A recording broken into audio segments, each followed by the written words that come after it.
In late autumn, under a fading light that softened the edges of everything, an old farmer stood in his orchard, watching the last apples fall. The trees were mostly bare now, their branches gnarled and reaching as if they were searching for something beyond their reach. The ground was littered with fallen leaves, rustling softly beneath the cold wind. From down the road came the sound of someone approaching.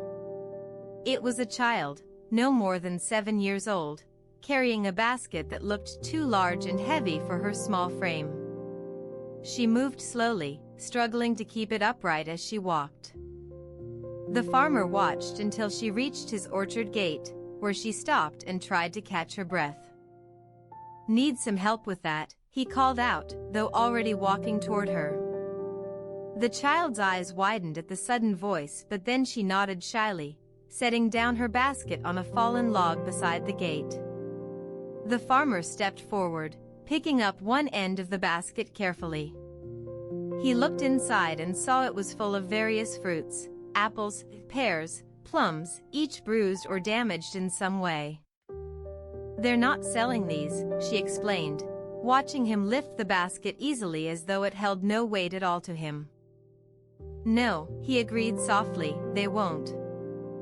He looked around the orchard and motioned for her to follow. She did so quietly, keeping close by his side.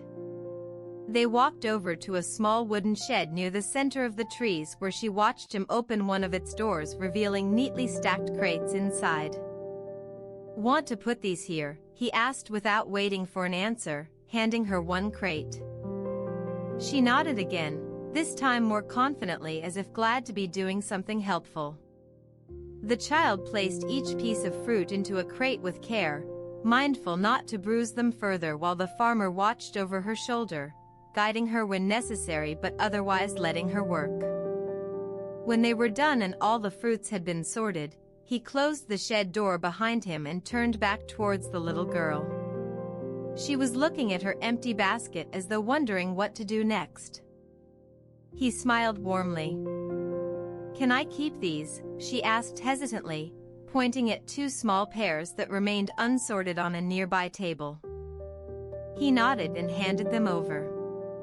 "Go ahead," he said quietly. "You earned it." She gave him a shy smile and tucked the fruits into her jacket pockets before turning to leave. As she walked away down the road, he noticed how much lighter her step was now. The wind picked up slightly, rustling through what remained of the trees. He watched her go until she disappeared from sight behind a bend in the road. Then, with his gaze still on that spot for a moment longer, he turned back towards his house, leaving the door to the shed unlocked and open, waiting for anyone else who might need help tomorrow. You're listening to the Empty Teahouse. The lantern flame swayed once, then steadied again as Jia walked on through the village's blue-gray haze towards another path where a stonecutter worked in silence. In the quiet alley between 2 clay walls, dusk cast long shadows and painted the cobblestones with a blue-gray haze. A salt merchant named Jia walked slowly down the narrow path, his basket heavy on one shoulder. He paused when he saw an old woman leaning against the wall, her back curved like the arch of a bow, her breath coming in shallow gasps. "Ma'am," Jia called out gently, "are you all right?" The woman nodded, though she did not look up from the ground. Her fingers twitched slightly at the hem of her robe, and for a moment it seemed she might refuse help. But then she looked up into Jia's concerned face and smiled weakly. "Could you give me your hand?" she asked quietly. Jia knelt beside her without hesitation and offered his arm. He felt the roughness of her skin against his own as he helped her to a standing position. The woman held tightly onto him, and for several moments, they stood together in silence. When Jia thought she might be steady enough, he suggested, "Shall I walk you home?" She nodded again, and together they began the slow journey through the winding alleyways of the village. Each step was deliberate, each breath synchronized. The old woman spoke only occasionally about the day's events, or sometimes just hummed a tune Jia didn't recognize. As they turned into a familiar street lined with wooden houses, the woman's grip on his arm loosened slightly. "Thank you," she whispered softly. Jia replied with a nod and smile, but as he opened his mouth to ask if there was more he could do for her, the old woman placed a small hand over his own where it rested beside hers. Her fingers were cold and dry, and when she spoke again, Jia could hear the effort in her voice. "The road is steep ahead," she said simply, "but I will manage now." Jia's heart filled with warmth as he watched the old woman take a few cautious steps forward on her own, never looking back. She paused only once at a wooden gate to wave and bow slightly before turning and disappearing down the path. As night settled over the village, Jia continued along his way, the weight of his basket feeling lighter somehow. In the distance, he heard the soft clatter of pots in one of the tea houses as evening tea was prepared. The sound lingered for a moment before fading away, leaving only the gentle breeze and the quiet alley behind. He reached into his pocket and pulled out a small white stone he had picked up earlier on the road, turning it between his fingers thoughtfully. A lantern cast long shadows along the alleyway, its light guiding May from her home to the quiet of dawn. Shadows gave way to early morning mist and the soft whispers of an old oak tree. In the quiet alley between two clay walls of old OUE, twilight draped a gentle veil over the narrow passage. A midwife named May stepped through the door of her home after tending to the needs of a distant village, her steps weary yet steady. She paused at the threshold where shadows crept inward and leaned against the cool wall for a moment. Across the alley, a stonecutter sat on a small stool next to his wheelbarrow, chiseling away at a piece of granite under the soft glow of a lantern. He looked up when he heard the sound of May's shoes shuffling against the worn cobblestones and waved without looking over to her.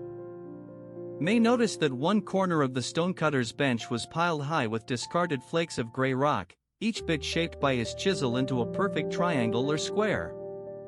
She knew from experience that these fragments were useless now, but remembered how long it took for each tiny piece to be carved away from the larger block. "Good evening," she said softly as she approached him. The stonecutter paused in his work and smiled warmly at her. "Evening, May. Back so soon?" "Yes," she replied with a sigh that carried more than just fatigue. "It was a long day." He nodded understandingly. "I know what it's like to carry the weight of another person's life on your shoulders." He looked back down at his stone, gently tapping away pieces without speaking. She watched him work for several minutes before speaking again. "What are you making?" "A stepping stone," he answered after a pause. "For the courtyard by my house." May nodded, absorbing this information and finding it oddly comforting to know what exactly the stone was intended for. "Have you ever thought about what happens to all these bits?" she asked, gesturing at his pile of sharp-edged pieces. He glanced over them, then up at her. "Each one had its moment," he said simply. "And now they're done." May stepped closer and picked up a fragment. It felt surprisingly light despite its hardness. She turned it between her fingers, watching the way the lantern's glow caught on its surface.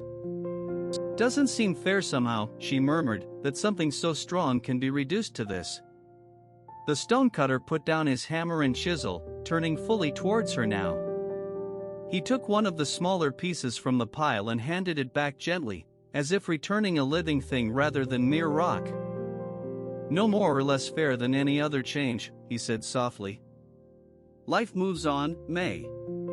She held the piece close to her eyes for a long moment before nodding slightly. Placing it carefully in her pocket, she straightened and gave him one last look before turning away. "Thank you," she whispered back over her shoulder as she walked away into the deepening dusk of OUE's narrow alleys. The stonecutter returned to his work, taking up where he left off, hammering at the stone with a steady rhythm. A piece flew free and landed on the ground near him, sharp yet unremarkable in its shapelessness. Whispers carried by leaves led to a narrow forest path winding around a steep hill, where two figures moved slowly in the pre-dawn stillness, their steps barely stirring the air. In the quiet of early morning, when the world is still waking up, two figures moved slowly along a narrow path that snaked around a steep hill. One was an old man with a stooped back, his steps slow and measured as if he were treading on hallowed ground. Beside him walked a younger woman, her arm looped through his in silent support. They stopped at the edge of a meadow where dew clung to the grass like tiny pearls. The town below lay asleep, mist curling around its edges like dreams woven into fabric. In their midst, the old man paused and seemed to shrink further inward, as if the weight of years was settling heavily on him. "Shall we sit?" he asked, his voice barely more than a whisper. The woman nodded without speaking, lowering herself beside him onto the soft earth. A small bird alighted nearby, its bright plumage catching the first light of dawn before it fluttered away again into the cool air.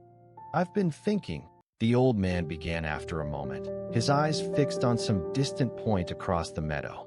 "About the time long ago when I was young and foolish."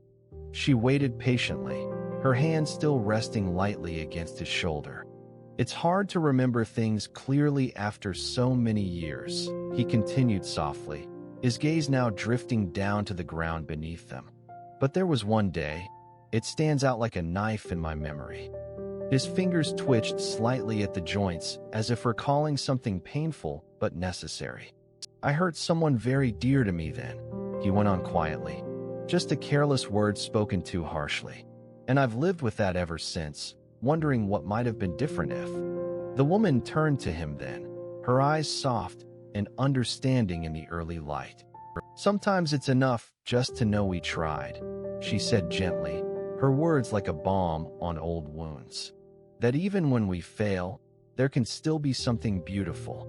He looked at her then, his expression softening as he met her gaze with a quiet gratitude.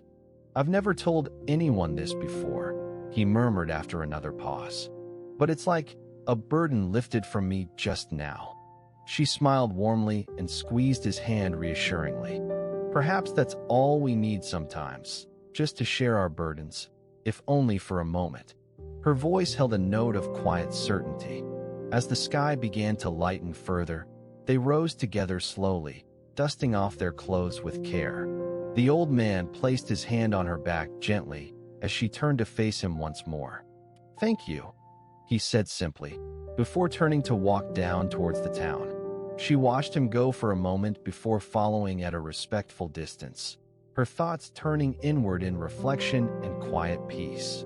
By the time they reached their destination, the sun had fully risen above the sleeping town, casting long shadows behind them as they continued on in companionable silence. The last light of dawn lingered faintly over the path, casting a soft glow around an old oak tree that stood sentinel by the side of the road. Morning mist clung shyly to the ground as Anna and Henry watched it from their cracked stone bench on a bare hillside terrace, waiting for the sun to rise. The hillside terrace was bare and brown after the storm. Only a few green shoots poked through the earth where the rain had washed away the dead leaves. Anna sat on a cracked stone bench beside her elderly neighbor, Henry. They watched the early morning mist cling to the ground like a shy child. Henry held out his hand, an old wooden comb lying in his palm. "Take it," he said simply. Anna looked at the comb for a moment before she took it. The wood was worn smooth from years of use. It felt warm from Henry's hands, even though he had been cold and stiff this past winter. "Thank you," Anna said. Henry didn't reply but kept his hand open as if expecting something in return. Anna noticed the fine hairs clinging to the comb and thought about how many times she must have seen him using it over the years. His thick hair was now thin and silver, just like her own.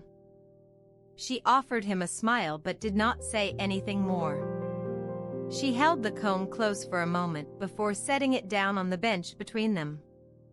Henry's eyes followed as if he were watching something drift by in a stream. "Do you remember when we had all those flowers?"